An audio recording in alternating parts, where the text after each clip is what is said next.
Chronique innovation maintenant. Vous allez voir beaucoup d'innovation dans ce qui suit. On vous présente une nouvelle façon, en fait, de concevoir les parcs d'attractions.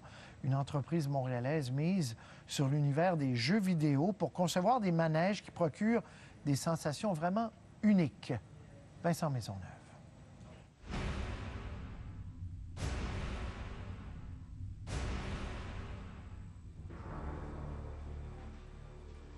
Dans les studios de Triotech à Montréal, des artistes, des ingénieurs et des informaticiens mettent au point une toute nouvelle génération de manèges pour les parcs d'attractions.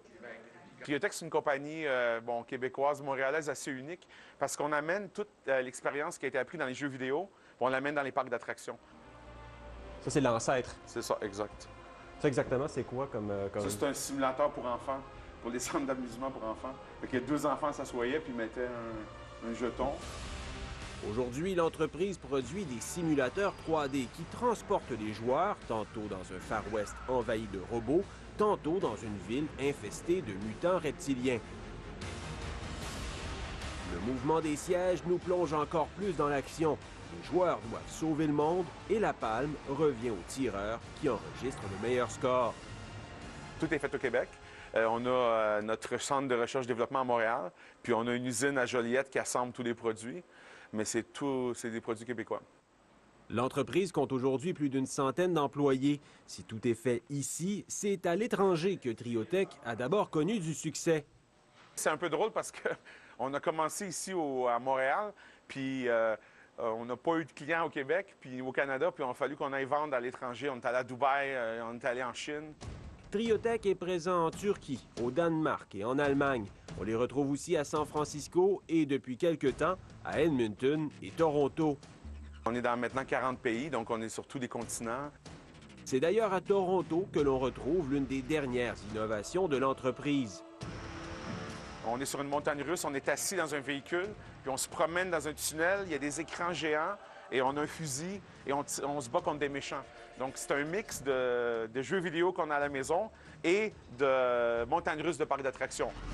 Le concept offre certains avantages aux propriétaires de parcs.